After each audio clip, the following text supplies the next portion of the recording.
something that we see often, whether it is culturally or just like within our own pain. You've said the phrase throwing out the baby with the bathwater. This one person did something to me and I feel hurt, and now it's just, I'm done with that person or I'm done with that group of people. And so we are going to be talking about hurt today and how that manifests inside of us. And I'm going to even say, like, can isolate us from others and the impacts that deep hurt can have, and then how to process that, how to move forward from that hurt. So that is where we're headed today.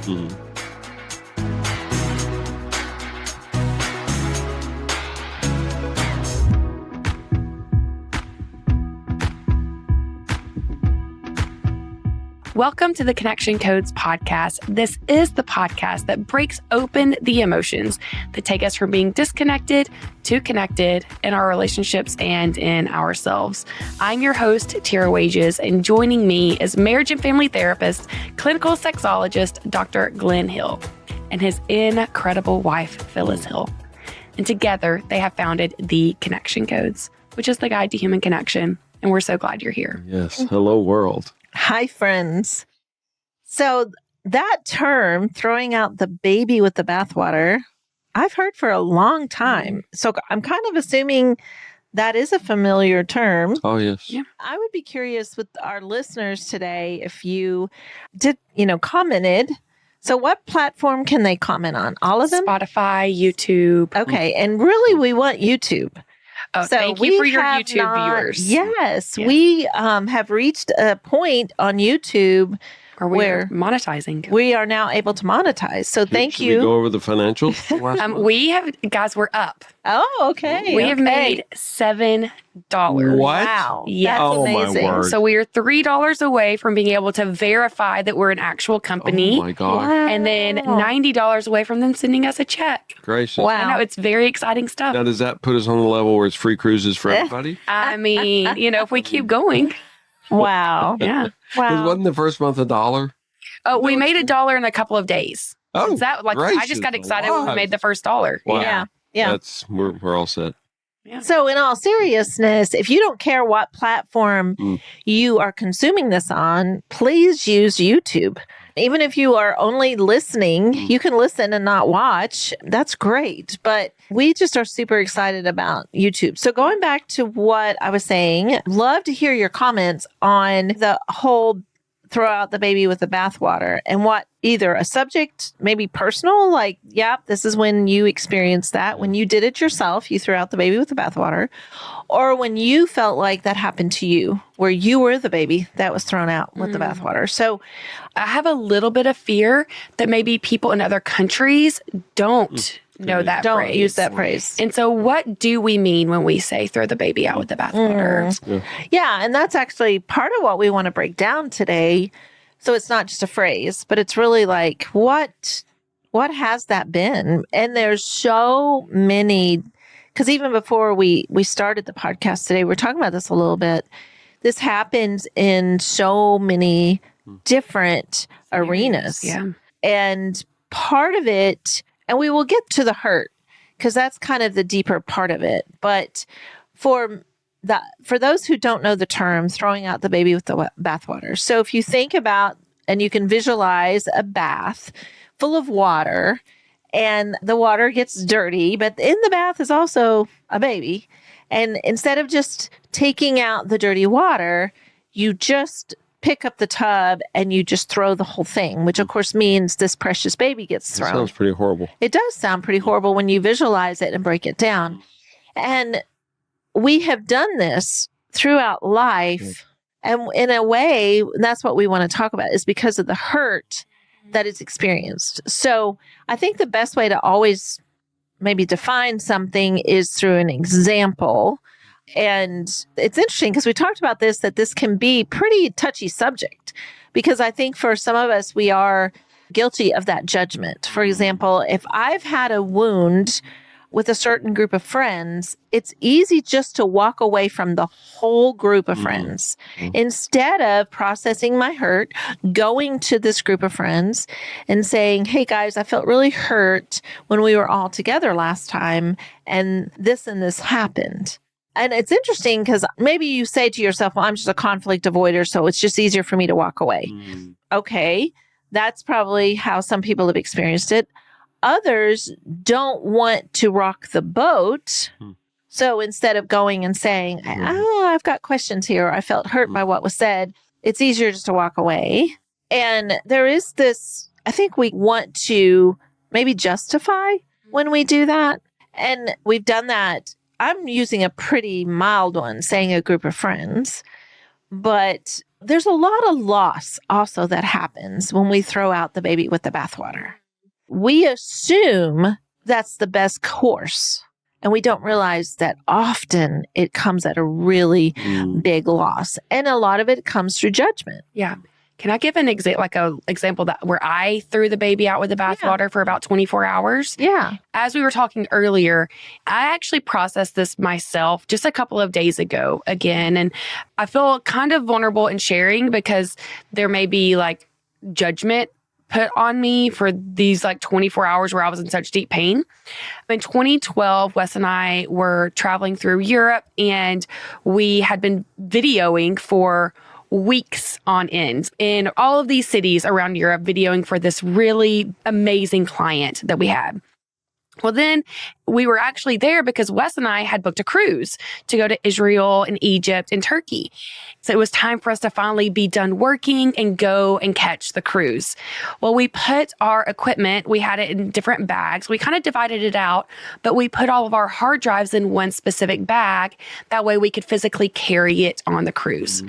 Well, on this train, a man was sitting next to us. He was incredibly friendly. He spoke to us the entire way.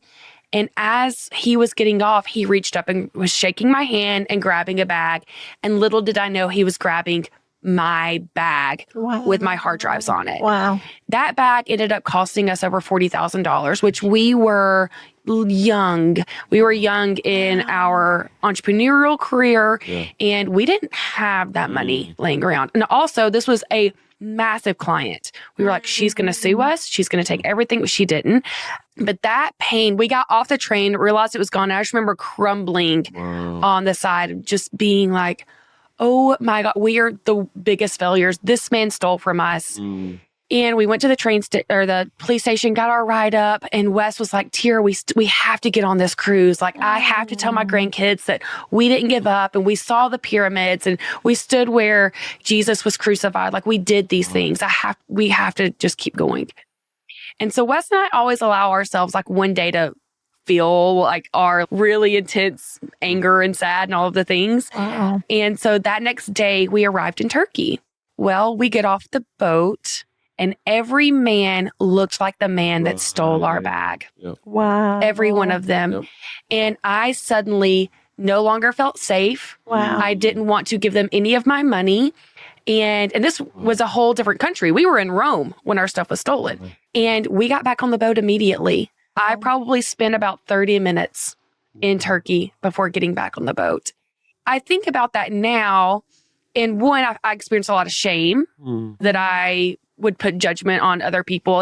And I moved past that pretty quickly. By the time we got to Israel, like we were fine.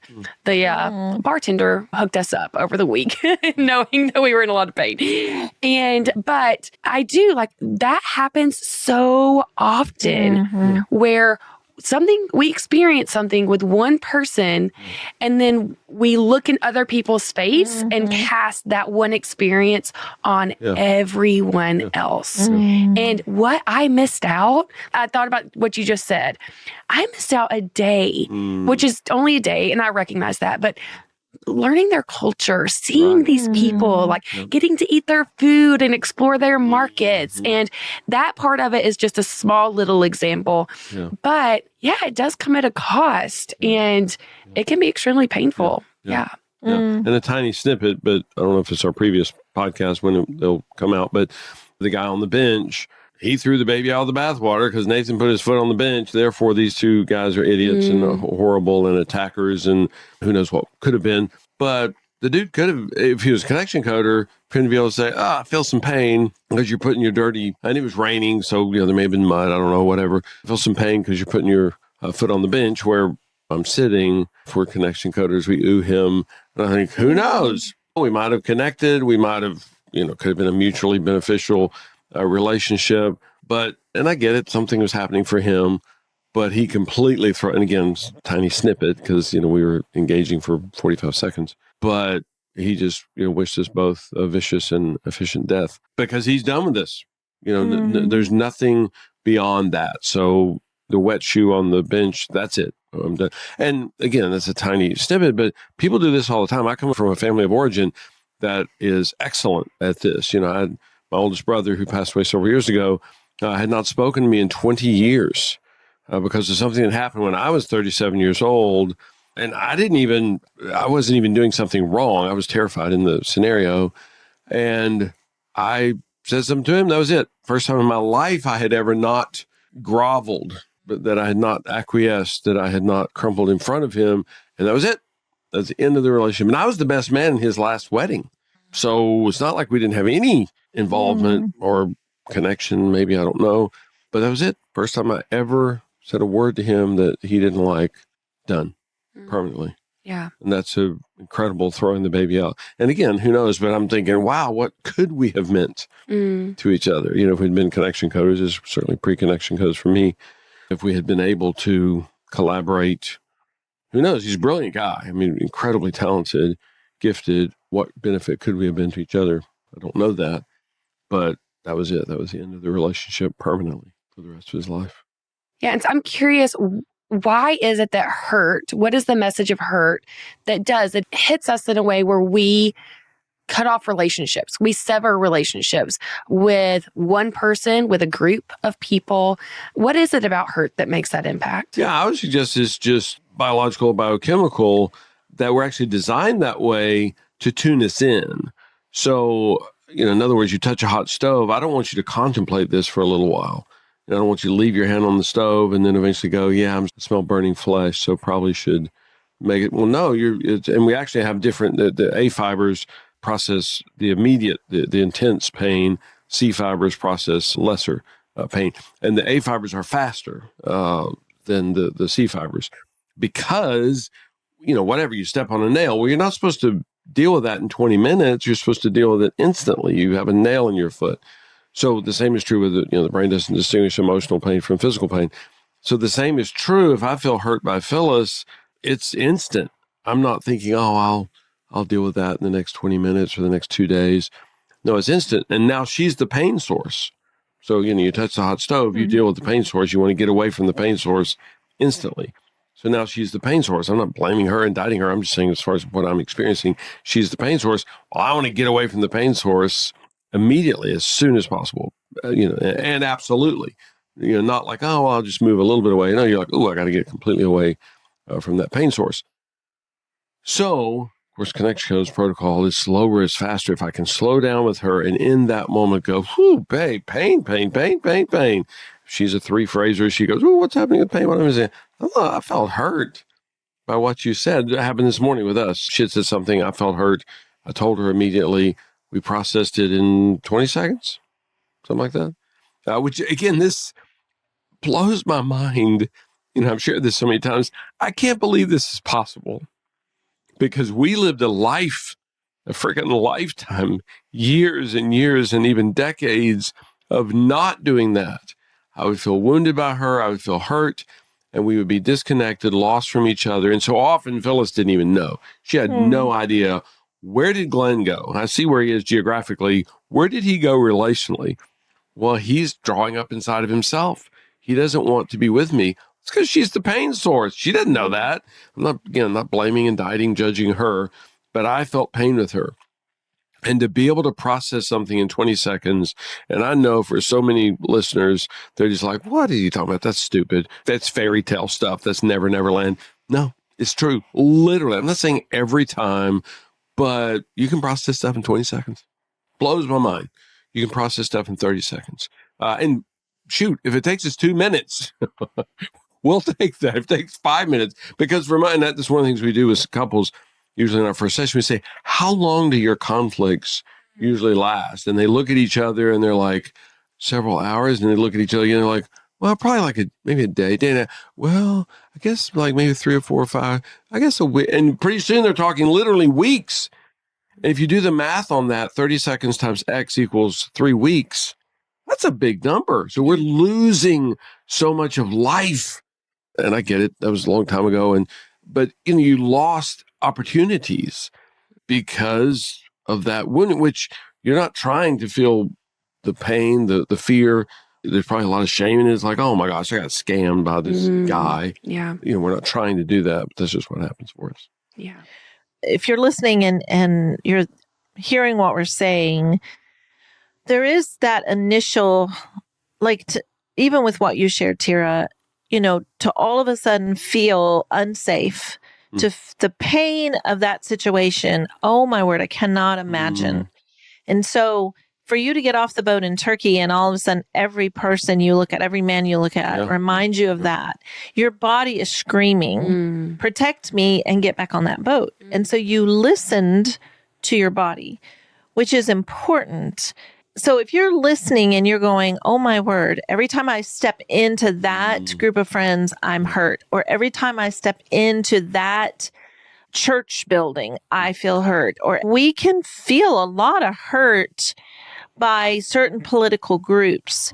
And the hurt is real. So we're not telling you to not feel the hurt and process the hurt and listen to the hurt. Or that your hurt doesn't count. Right. So don't want you to hear that you have to stay. So even if you are picturing an actual bathtub, a little baby bathtub, because big bathtubs we don't pick up and throw out. So think about a smaller bathtub and you go, okay, the water is dirty or it's cold. And yes, deal with that water, right? I love this. I have a friend who went through a really painful divorce and her honeymoon was in San Diego. And so she always says to me, I want to go back because I want a redemption story. I want a different story. I want to reclaim San Diego. I want a different narrative. And I think don't throw out that whole, I will never step foot in California again because you were hurt by a man who you had a honeymoon with in California. That is where you go, okay, how can I really process the hurt? And I think about that even for a lot of us when we've been hurt by, and sometimes when you have, this may be your story as far as in a church, you may have been hurt by one pastor, one person. But you don't know what to do with that hurt, and no one wants to hear that hurt. Where do you go if you are hurt by the pastor, especially if you try? You go and you say, can I talk to you? I feel really hurt by what you said or how you're treating me or the decision you made. And he won't hear you. Or if it's a she pastor, she won't hear you. She will not acknowledge any of your pain. That is hard. But sometimes what people do is that at that moment they go, okay, fine. And that person leaves and then throws out all churches are the same. All pastors are the same. All religion is the same. And matter of fact, God is also in that whole mix. And so that is throwing out the baby with the bathwater where you go, I will have nothing to do with any of that anymore. That has all now been tainted by this one experience that you had with one pastor. And that is where it all gets thrown out. And the pain then is not really dealt with because it's yes, you've removed yourself, but there's such a huge loss because there's a reaction to all of that. All people that go to church are, whatever, you put a label on them. It may not be that you call them evil, but you may just call them another unkind name. And then they're all in it together. And over the years, I think about that where situations that have been really sad for me, where it's almost like the extreme. So they have too much pain in that situation in just church in general. And so now they've become atheists because now they can't even acknowledge there's a God because was hurt in this one church. And maybe there's multiple churches. We all have a different story, but it's like, wow, we often don't know how to acknowledge our hurt, which is pain region of our brain. We don't know how to really process it well, where we go, hey, you know what? I can throw out the dirty water, but I don't have to throw out the whole thing, which is the baby in the bathwater. Yeah. So what were you smiling about? I'm smiling because I'm like, is she talking to me right now? Because as you know, I've left the church. Like, I'm saying that publicly on the podcast. Is that okay if I publicly say that on the podcast? Because you smiled at me as we're talking about it, or you asked me why I'm smiling. But so I'm sitting here as you're talking, thinking through, did I throw the baby out with the bathwater? Like, what do I need to decipher to like process my hurt while not throwing the baby out? And so as I'm thinking, like, what does that look like? Yes, for me, from multiple situations that I've experienced over time, I personally have not felt safe in the church. And so I have left. We did go last week, but as a whole, we are not members. But I have held on to my faith. I have not thrown Jesus out with the bat. Like, and Wes and I talk about this all the time of like, sometimes it's felt like I'm holding on to him by a thread, but like I have not walked away because my belief system hasn't changed. I do think when there's new information that people can change their mind, and maybe you started in one faith and switched to another because the information changed. For me, the information still has not changed. And so I do think there's like this level of feeling safe, protecting ourselves, processing the hurt. And then also, yes, not just saying everyone that goes to church is bad or everyone that goes is unsafe. I think that's where we really miss, is that we lump sum everyone together and then cast condemnment, like we're condemning them. So for me, I was lump summing everyone that looked like that one man, like you're all the same, none of you are safe. Like, and that's where I miss, versus being able to be like, ooh, this person hurt me and I can process that hurt, and not grouping everyone in as bad. But I do have to say, I mean, first of all, what you're describing is gracious. A lot. Can't possibly count the number of people. That's their story. That's our story. Vast majority of people that I know, at least, have that same story about so much wounding in church settings. We were with a church in northern Canada, this past couple of weeks, and I spoke twice on Sunday morning. And that's one of the things that I talked about, and I assume we've covered that on some podcast at some point, that church is a made-up word. It doesn't even exist in Scripture. It's the Greek word ekklesia, which transliterated in English would probably be the word team. That's what this is supposed to be about. This is supposed to be about human. This is supposed to be about people. Do we have great worship music while we're there? Okay, great. I love that. I'm totally for that. Not disregarding it in any way.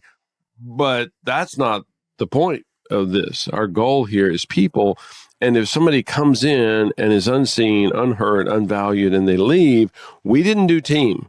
That person did not experience team. And unfortunately, what we do in church leadership is then we go, well, he just doesn't have a heart for God. Obviously, because he didn't come back. No, he didn't come back because it was such an incredibly lonely experience. Loneliness is more damaging, living in loneliness, more damaging than smoking a pack of cigarettes. So it's just bizarre that we just judge people. Similar concept, throw the baby out with the bathwater. We look at this person and go, oh, well, he quit coming. He didn't come back. Therefore, he is fill in the blank. Bad heart, doesn't love God, whatever. No, let's find out what happened for that person. Something's prompting that person not to come back. He's a sinner. That's why. He's a sinner. That's the reason he didn't come back. Okay, fine. I don't care what your perspective is on that.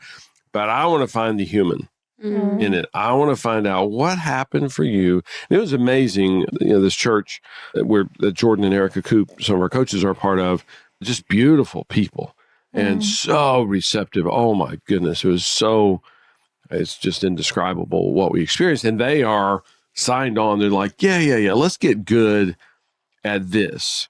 And I would suggest, even theologically, if you have a homogeneous church, you're doing church poorly. People are not supposed to all agree on everything. And what we've done for centuries is like, oh, no. If you don't line up exactly perfectly with everything that I think and believe, you're wrong. And you, at best, will be tolerated because you're a heretic and we're going to try to save your soul. Or no, you are not allowed here anymore. And I would love for us just to have the ability to have dynamic discussions. It's not that we don't have dynamic discussions, we can. And we can look at each other and go, wow, I do not get that at all. I'm missing your perspective completely, and you're missing mine. Huh. Okay, well, hey, you want to have lunch together? And we can be kind to each other and possibly be discussing it for 5 years. 5 years from now, I'm like, you know what, Tera? I think you're right. I finally got it. And Tera's going, wait, what? No. You persuaded me. And now we're still having dynamic discussions about it. And we've switched, whatever you want to call it, sides or perspectives.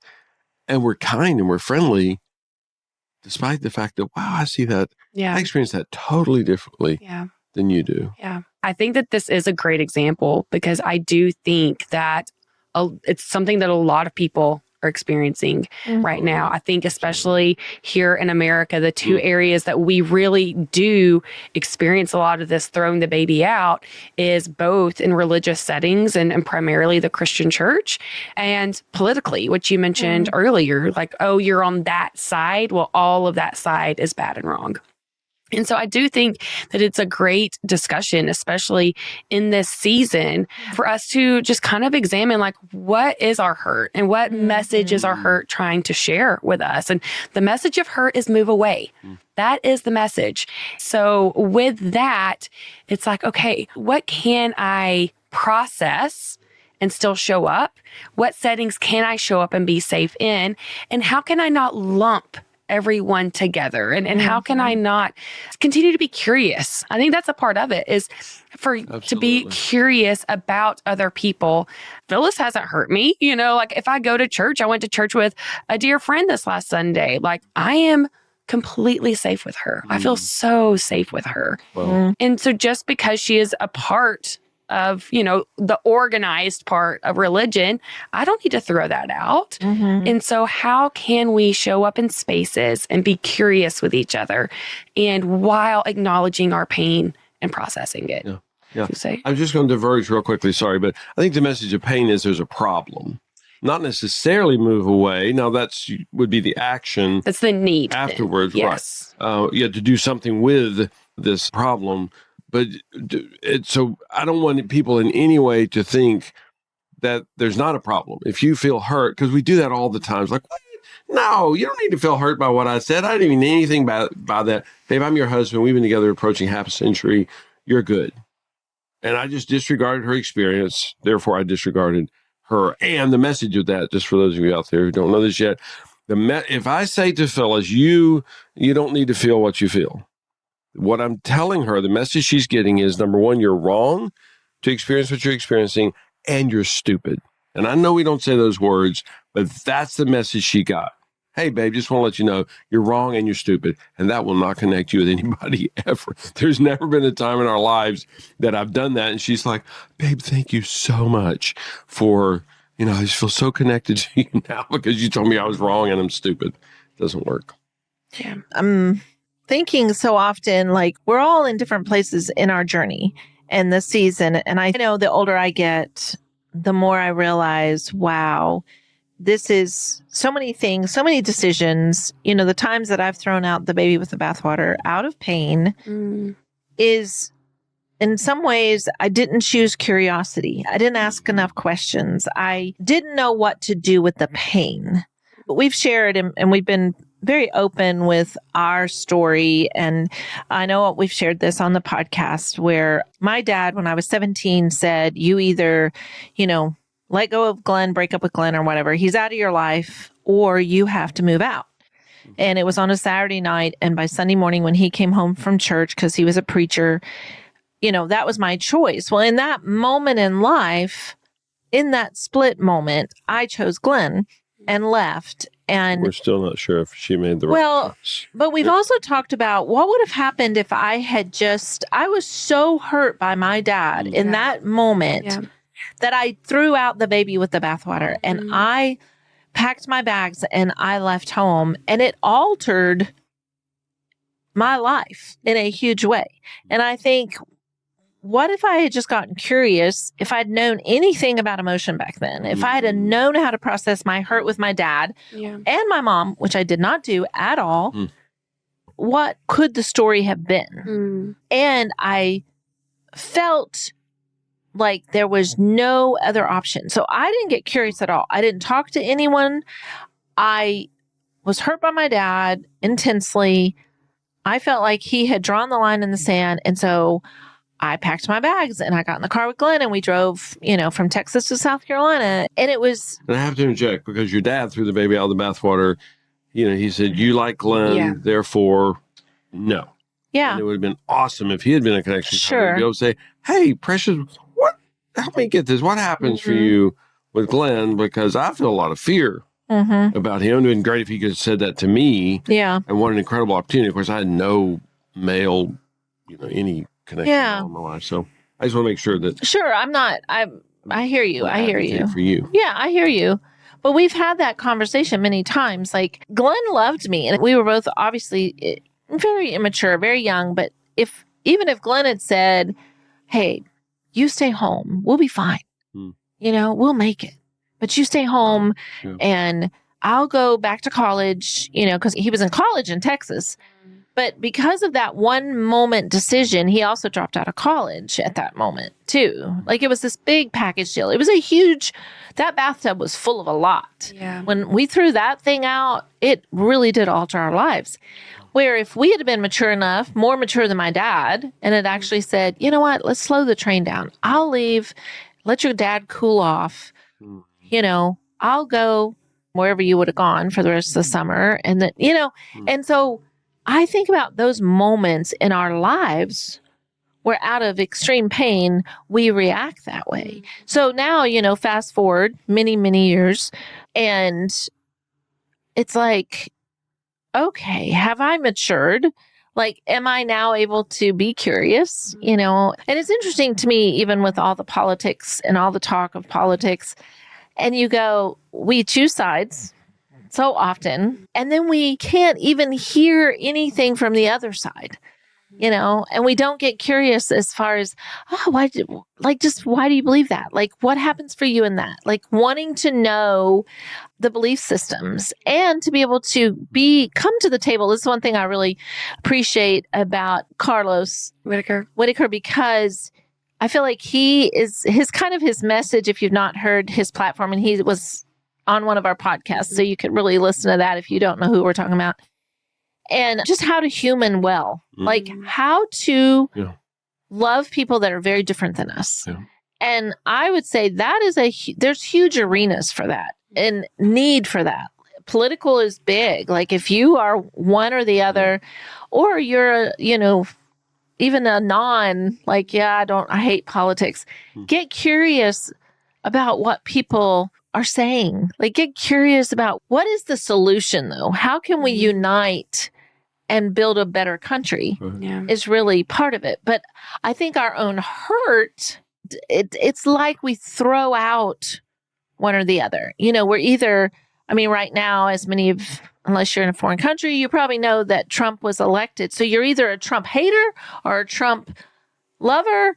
And then there's a small group of neutrals, or maybe we tolerate, or I don't know. Maybe there's more groups than that, but it's pretty loud. Maybe that's what I should say. Those are the loud ones. The loud ones are the lovers and the haters. Yeah, I always think of that song. Should be able to, I don't even remember who it is. Sing it for us, babe. I'm kidding. Dear, you play the guitar. What's the one that says, stop children, what's that sound? Everybody look what's going around.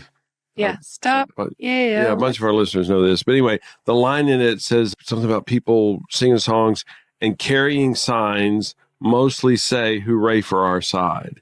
So in whatever, topic arena, people are just taking up sides and throwing rocks. And, their sign says, hooray for our side. And of course, the other people are like, hooray for our side. And I just wish this could shift. It's like, wait a minute, I do not get what's happening for you at all. I am 100% missing it. I'm not judging you. I just missing it. Help me get that. And that was so change. And we, as a culture, and of course, this is, I think, a human history thing, we have done horrific things to other humans because we didn't get what was happening for them. And I think our country's history is riddled with that. And again, not just this country, tons and tons of human history that and I ponder that at times, like what would happen if we shifted this? So it's not our tendency to attack, but it's our tendency to get curious in every scenario and to collaborate and to co-create. And, almost sounds like a Star Trek episode, but it's like, what could we have done? What could this planet have done? And I would suggest, what could we even do now? And I know we got a mess on our hands now, but what could we do now? Of course, that's my whole thing. We got to get everybody to be a connection coder starting today. What's today? Do we know when this is going to air? No. Okay. But starting today, everybody on the planet is a connection coder, where we can just be safe for each other. And I don't have to get it. Your experience doesn't have to make a bit of sense to me, but for me to be able to go, wow. Well, and going back, though, I think that so much of it is based on pain. Oh, for sure. Because like you shared really openly today about where you are right now in this season, as far as church, it comes from pain. Yeah. If all of your church history had been non-pain, you would still be there.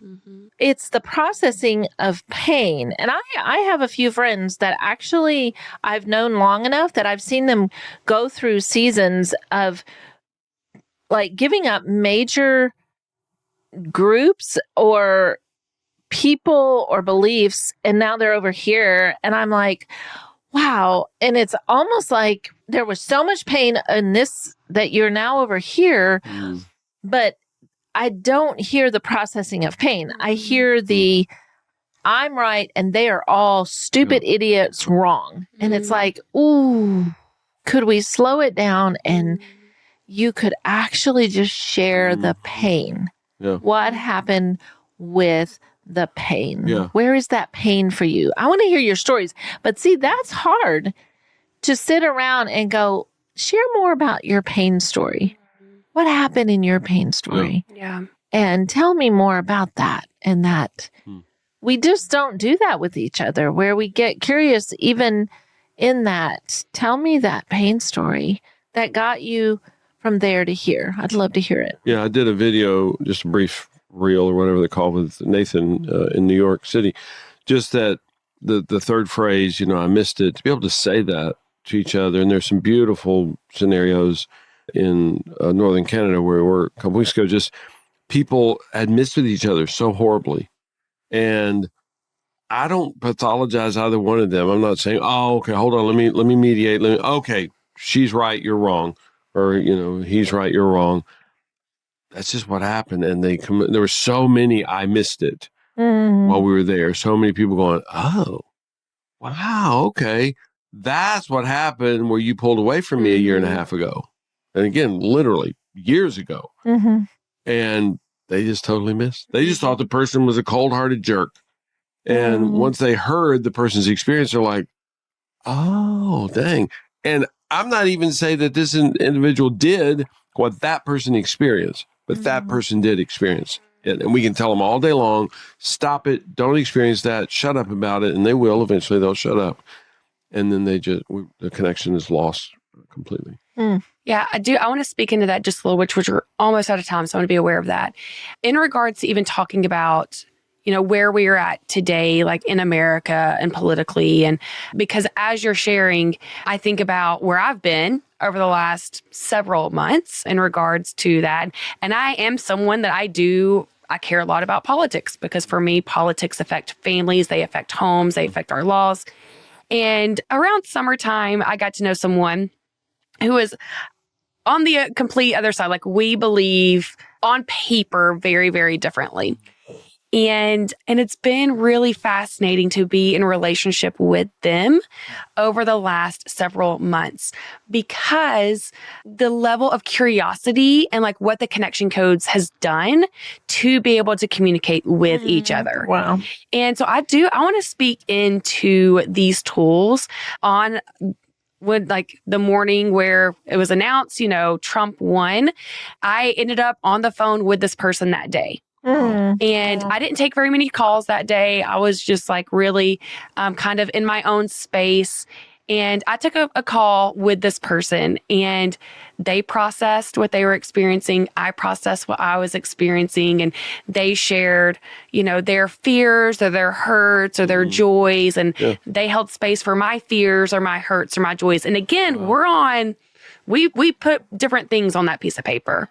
And I just want to say that the safety that I found in that, that curiosity from that person, but also that these tools can help navigate those conversations, conversations that are really, really difficult. Because I also had political conversations with other people that I'm actually they are my very, very close people. And I didn't feel safe in those conversations. Wow. And so, because the tools were not, I was processing and then my energy was not being followed. And so, being able to get to our hurt and process that hurt, even with people that we feel have hurt us.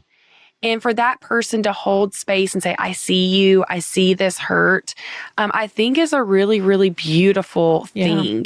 And to be able to navigate those conversations in a way that's very human, I think that is the key. I do. I think that the key is having someone who has or is on the team of people that have hurt you to say, I see why this would be hurtful for you.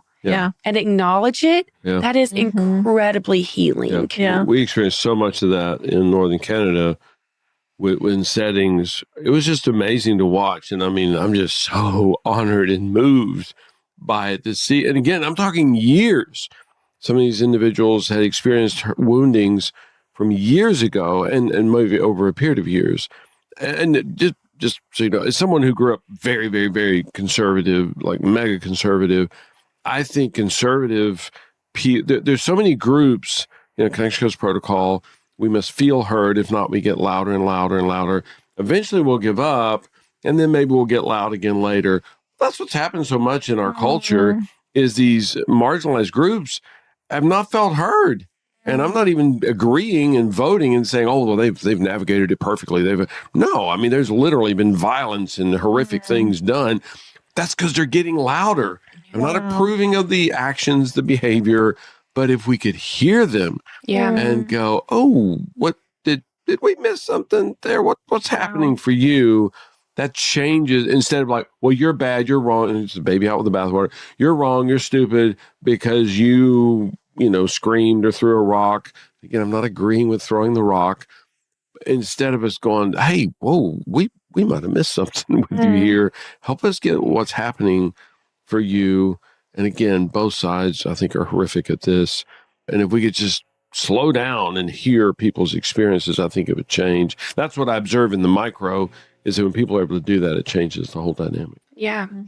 No, I'm glad that you shared that. And I think that this is a really important conversation to have, one, for society, for our homes.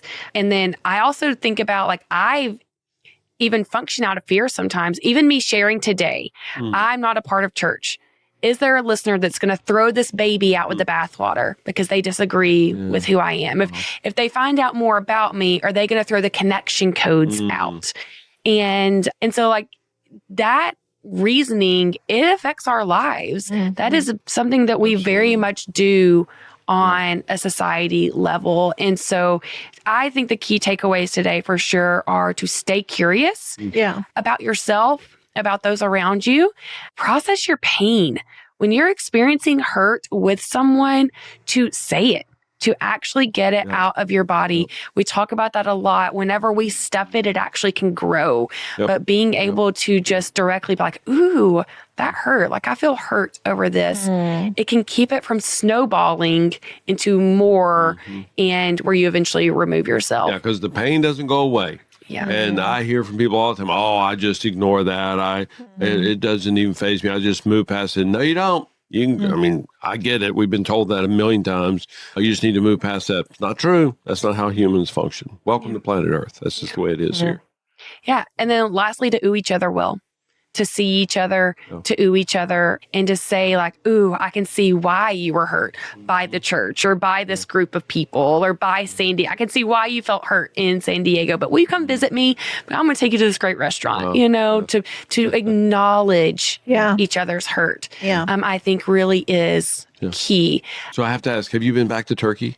I have not. No. Put that on your list. Yes, I want to very much for sure. Like, I love humans. I love people. Like, the fact that I ever felt that way about a group is so painful for me because I love humans and culture so much. I'm actually, tomorrow, there was a post that they are opening up a mosque here for families just to come and visit and get curious about your Muslim neighbor, is what it said. And so we're going to meet other neighbors and to get curious about them. And so I genuinely love getting to know people. Yeah. Which I also think that that's key, is like bridging the gap and getting to know what other people love, what they believe, and not because they're going to change my mind about my own beliefs, but we're neighbors. And so, I love that. Yeah, it is amazing to me. The more we travel, how much we see. And there's obviously, we always say every human's unique. There's 8 billion of us on the planet. That's a lot of variety.